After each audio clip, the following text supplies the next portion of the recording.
یہ جی جو بالکل لفظ فرقہ کو لے کر یہ کہا جاتا نا کہ فرقہ کا لفظ اگر کسی کو کہہ دیا گیا تو وہ بالکل جو ہے گمراہ ہو گیا، یعنی فرقہ کا مطلب گمراہ. تو ایسا نہیں ہے. جب اگر امت میں جو ہے فرقے ہوں گے تو جو یہ اس نے اور بھی کئی ساری ویڈیوز میں کہا کہ ہم فرقہ نہیں ہے. جو کہتا نا کہ ہم فرقہ نہیں ہیں تو کیونکہ ہم اصل سے جڑے ہیں. دیکھیے جب ٹکڑے ہوں گے نا، کئی لوگ اصل سے بھی الگ ہوں گے، تو جو باقی رہ جائے گا اس پر بھی فرقے کا اطلاق ہوگا. اور خود اللہ کے رسول صلی اللہ علیہ وسلم نے بھی اطلاق کیا ہے. بلکہ علی مرزا خود جو ہے ایک روایت بار بار پیش کرتا، میں آپ کے سامنے اس کو پیش کرتا ہوں. بہت حوالہ دیتا اس بندہ اس روایت کا الگ الگ انداز سے. اللہ کے نبی صلی اللہ علیہ وسلم کی جو حدیث ہے، بڑی ہی مشہور حدیث ہے کہ تفترق امتی فرقتین، میری امت میں 2 فرقے ہو جائیں گے. یہ دیکھیے مسند احمد سے میں پڑھ رہا ہوں، اس میں ہے کہ تفترق امتی فرقتین، میری امت میں 2 فرقے ہوں گے. فَيَمْرُقُ بَيْنُهُمَا مَارِقَةٌ تَقْتُلُهَا أَوْلَى الطَّائِفَتَيْنِ بِالْحَقِّ. تو پھر اس میں سے ایک نکلے گا، اس کو ان دونوں فرقوں میں سے جو حق کے زیادہ قریب ہوگا وہ قتل کرے گا. اب اللہ کے رسول صلی اللہ علیہ وسلم نے اس حدیث میں 2 جماعت کو فرقہ کہا ہے، اور ایک کہا ہے کہ ایک تیسرا بھی یہاں سے نکلے گا جس کو ان 2 فرقوں میں سے جو حق سے زیادہ قریب ہوگا وہ قتل کرے گا. یہ جن 2 کو اللہ کے رسول صلی اللہ علیہ وسلم نے فرقہ کہا ہے وہ دونوں کون مراد ان سے؟ اب تمام شارحین حدیث کو پڑھ ڈالیے، سب نے بالاتفاق اس کی تشریح کی ہے کہ ان دونوں سے مراد علی رضی اللہ عنہ کا گروہ ہے اور معاویہ رضی اللہ عنہ کا گروہ ہے. علی رضی اللہ تعالیٰ عنہ کا گروہ، معاویہ رضی اللہ عنہ کا گروہ، ان دونوں گروہ کو فرقہ کہا ہے خود اللہ کے رسول صلی اللہ علیہ وسلم نے. اس لیے فرقہ کا اطلاق ہو گیا تو اس کا یہ مطلب نہیں کہ وہ گمراہ ہو گیا اور جو ہے یہ فرقہ کہہ کے چڑھاتے ہیں. اچھا، اور ایک اور حدیث ہے، بڑی ہی مشہور حدیث ہے، بار بار اس کا حوالہ دیا جاتا ہے.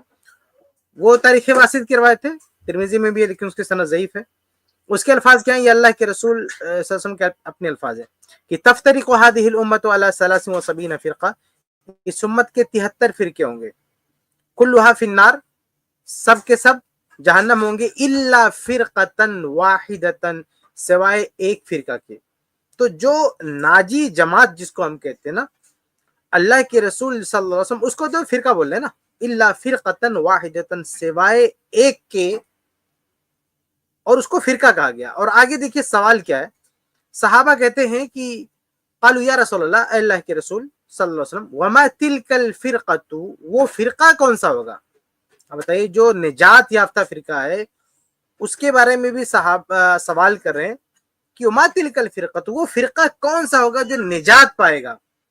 تو اس سوال پر اللہ کے رسول صلی اللہ علیہ وسلم جواب دیتے ہیں کہ ما کان علی ما انا علیہ اليوم واصحابی، کہ اس فرقے کی، یعنی جو ناجی فرقہ ہے، اس کی علامت یہ کہ وہ اس چیز پر ہوگا جس پر آج میں ہوں، یعنی قرآن و حدیث، وہ اصحابی اور میرے صحابہ ہیں.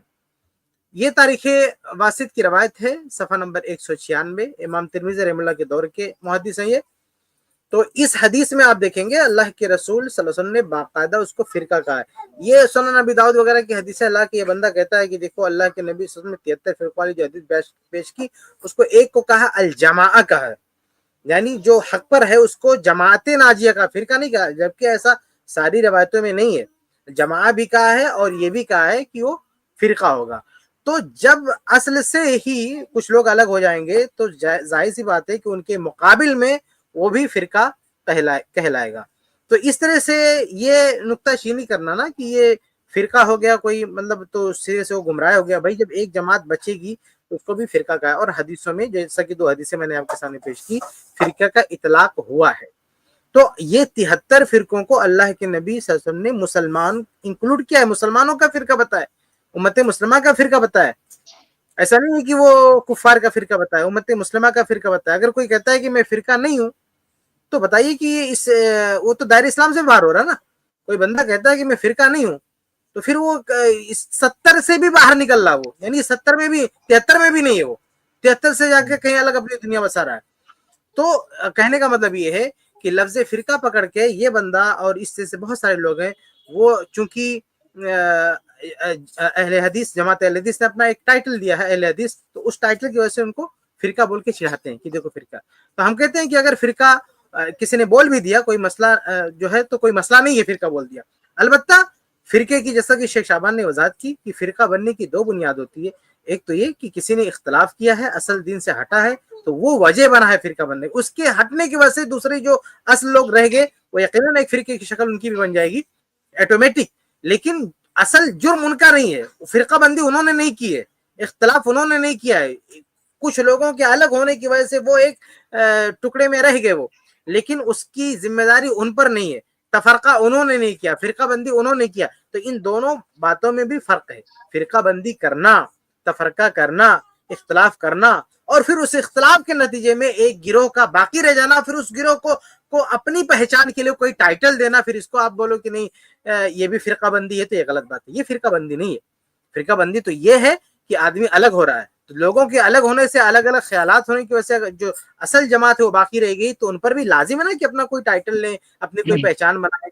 تو یہ شخص اس کو دلیل بناتے ہیں. ان کی نظر میں دلیل کیا ہے کہ کسی جماعت نے اپنا ٹائٹل رکھ دیا تو اسی بنیاد پہ اس نے کہا نا کہ مسجد کو, کن کی مسجد کیا ہے, مسجد پہ اہل حدیث نام رہتا ہے, تو اس چیز کو بنیاد بنا رہا ہے کہ یہ فرقہ نہیں.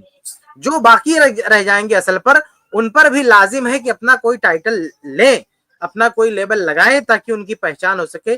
اس لیے اس کو فرقہ بندی نہیں کہیں گے. تو خلاصہ یہ ایک جملے میں اگر کہوں کہ فرقہ بندی ایک الگ چیز ہے, اور پھر فرقہ بندی کے نتیجے میں جو اصل جماعت حقہ ہے اس کا بھی ایک فرقے کی شکل میں آ جانا, فرقے کی شکل میں اس کا شمار ہونا, یہ جو ہے بری بات نہیں ہے. اللہ کے نبی صلی اللہ علیہ وسلم نے فرقے کی حیثیت سے ان کا شمار کیا ہے, لیکن وہ تفرقے کے ذمہ دار نہیں ہے. جی زید بھائی, میں تھوڑا سا اس پہ شیخ نے بات چھیڑ دی تو میں ذرا صفحہ کرنا چاہتا ہوں اس پہ. جی بالکل بالکل کریں. جی اچھا, یہ جناب یہ کہتے ہیں نا کہ یہ جیسے انہوں نے مسجد کے بارے میں دعویٰ کیا نا کہ ہماری کوئی مسجد نہیں ہے, مطلب یہ کہ ان کی مسجد کا کوئی ایسا خاص نام نہیں ہے.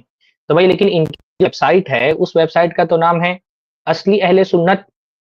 تو یہ کہتے ہیں بھائی میں مسلم ہوں, مسلم کے علاوہ ہم اپنے آپ کو کچھ نہیں کہتے, تو پھر آپ کی ویب سائٹ کا نام اصلی اہل سنت کیوں ہے؟ اللہ آپ کہتے, یہ بار بار کہتے ہیں کہ ہم اس لیے فرقہ پرست نہیں ہیں کیونکہ ہم مسلم علمی کی تعمیر اپنے آپ کو مسلم کہتے ہیں, اور ان کے حساب سے مسلم کے علاوہ اگر کوئی اور نام دوسرا دے دیا جائے تو یہ فرقہ پرستی ہے.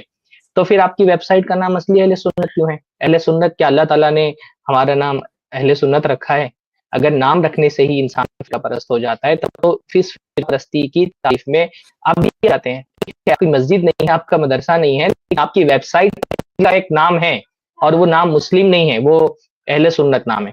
اچھا, جو ایک بات جو شیخ کفایت نے کہنا, میں اس کو ذرا سا اور کھولنا چاہتا ہوں کہ بھائی ایک ہوتا ہے, یہ بار بار سوال ہوتا ہے نا کہ اہل حدیث فرقہ ہے یا اہل حدیث فرقہ نہیں ہے. بہت ساری عوام بھی جو ہے نا اس پر کنفیوز ہو جاتی ہے, تو میں اس کو ذرا سا کھول کر کے آپ کے سامنے رکھ دیتا ہوں کہ بھائی ایک ہوتا ہے فرقے کا لغوی معنی, اور ایک ہوتا ہے فرقے کا اصطلاحی معنی.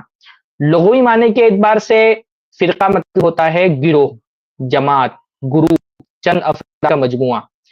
حیثیت سے تو ظاہر سی بات ہے کہ اہل حدیث بھی ایک فرقہ ہے, کہ وہ بھی چند افراد کا مجموعہ ہے, ایک گروہ ہے. اور اس طرح سے گروہ ہونا, جماعت ہونا, ایک چند افراد کا مجموعہ ہونا, یہ تو شریعت میں ممنوع نہیں ہے. ورنہ آپ قرآن مجید میں دیکھیں, اللہ تعالیٰ نے فرمایا فَلَوْلَا نَفَرَ مِن كُلِّ فِرْقَةٍ مِنْهُمْ طَائِفَةٌ لِيَتَفَقَّهُوا فِي الدِّينِ, کہ تم میں سے ہر فرقے میں ایک جماعت ہونی چاہیے, ایک طائفہ ہونا چاہیے جو دین کی سمجھ حاصل کرے. تو یہاں تو اللہ تعالیٰ خود فرقے کا اس بات کر رہا ہے. اب آپ کیا کہیں گے؟ اللہ تعالیٰ خود کہہ رہا ہے کہ فرقہ بناؤ, اور ہر فرقے میں ایک جماعت ہونی چاہیے جو دین کا علم حاصل کرے. تو یہاں پہ آپ فرقے سے کیا مراد لیں گے؟ یہاں فرقے سے مراد ہے جماعت. اس فرقے کا لغوی معنی ہے گروپ, افراد کی جماعت, لوگ. تو اس معنی میں تو اہل حدیث فرقہ ہے کہ اہل حدیث بھی چند افراد کے ایک گروپ کا نام ہے, اس معنی میں اہل حدیث فرقہ ہے. باقی فرقے کا جو ایک مفہوم ہے وہ ہے دین کو چھوڑ دینے والی جماعت, اس معنی میں اہل حدیث فرقہ نہیں ہے. قرآن مجید میں نے فرمایا وَاعْتَصِمُوا بِحَبْلِ اللَّهِ جَمِيعًا وَلَا تَفَرَّقُوا, اللہ رب العالمین کی رسی کو مضبوطی سے تھام لو اور فرقوں میں مت بٹو. یہاں فرقے سے مراد کیا ہے؟ فرقے کا اصطلاحی معنی. اور اس معنی میں فرقہ کون ہے؟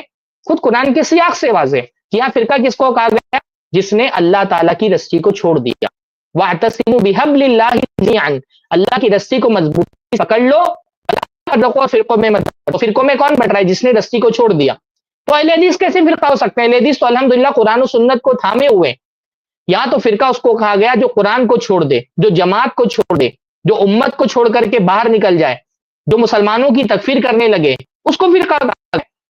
ہم تو الحمدللہ قرآن و سنت کو تھامے ہوئے ہیں, فرقہ تو وہ ہوتا ہے جو دین کو کر کے کسی ایک شخصیت کی طرف بلا رہا ہو، تو ہم تو اس کسی خاص شخصیت کی طرف نہیں بلا رہے.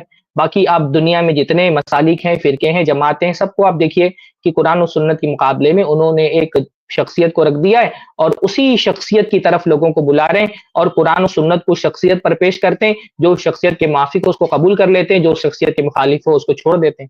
تو فرقہ پرست تو وہ ہے جو قرآن و سنت کو شخصیتوں کی وجہ سے چھوڑ دے یا اپنی عقل کی وجہ سے چھوڑ دے، وہ فرقہ پرست ہے.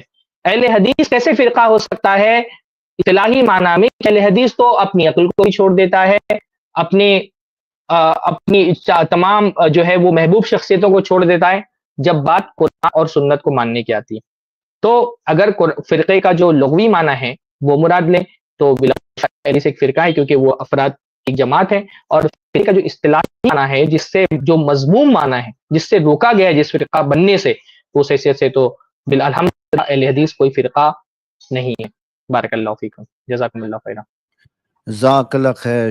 زید میں چاہ رہا تھا ایک بار پھر سے ویڈیو ذرا سا چلا دیں، پچھلی باتیں جو شروع ہونے. چندہ جی نیا فرقہ لانچ کر دیا. اچھا جی نیا فرقہ لانچ کر دیا. اچھا سرکار مان لیا نیا فرقہ لانچ کیا، ذرا اس فرقے کی مسجد بتائیں کدھر ہے؟ جی مسجد تو کوئی نہیں. اچھا کوئی مدرسہ؟ نہیں جی مدرسہ بھی کوئی نہیں ہے. کوئی چندہ بک؟ نہیں جی چندہ بک بھی کوئی نہیں. کوئی پیری مریدی کا سسٹم؟ نہیں وہ بھی کوئی نہیں ہے. تو یار یہی کچھ ہی ہوتا ہے نا یار کسی فرقے کو لانچ کرنے کے لیے. بس یہاں پہ روک دیجیے، یہاں روک دیجیے ذرا. اور یہ مسئلہ یہ ہے کہ یہ فرقے کی جو علامتیں بتا رہے ہیں کہ فرقے کی علامت یہ ہے کہ مسجد قائم کی جائے، مدرسہ قائم کیا جائے، اس کی چندہ بک ہو یا پیری مریدی کا سسٹم چلے.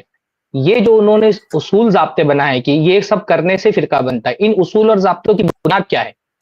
فرقہ بنانے کا جو معیار یہ طے کر رہے ہیں، فرقے کی جو پہچان یہ بتا رہے ہیں، اس پہچان کی دلیل قرآن و سنت میں کیا ہے؟ یا سلف نے کیا اس فرقہ سمجھا ہے؟ اپنی مسجد بنا لینا کیسے فرقہ ہو گیا بھائی؟ جس دین کو آپ صحیح سمجھتے ہیں اس دین کی تعلیم کے لیے ایک مدرسہ قائم کرنے سے فرقہ ہو گیا. جس منہج کو آپ صحیح سمجھتے ہیں اس کی اشاعت کے لیے تعاون حاصل کرنا کیسے فرقہ ہو گیا؟ یہ تو فرقہ بندی، یہ کس نے کہا ہے کہ یہ فرقہ بندی؟ مسجد مدرسہ بنانا کیسے فرقہ بندی ہے؟ ان کی بات صحیح مان لی جائے تو اس کا مطلب تو نکلے گا کہ مسجد قائم نہ کی جائے، کیونکہ اگر آپ نے مسجد قائم کر لی تو آپ فرقہ ہو جائیں گے.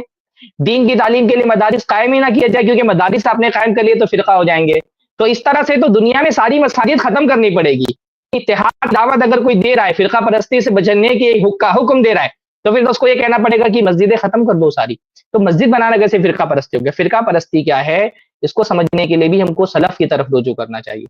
حافظ ابن کثیر رحمہ اللہ بہت مشہور مفسر ہیں، وہ قرآن کی جو آیت ہے ان الذین فرقوا دینہم، اس کے بارے میں فرماتے ہیں کہ والظاہر ان الآیۃ عامۃ فی کل من فارق دین اللہ وکان مخالفا لہ، کہ آیت سے یہ بات واضح ہے کہ یہاں آیت ہر اس آدمی کو شامل ہے جو اللہ تعالیٰ کے دین کو چھوڑ دے.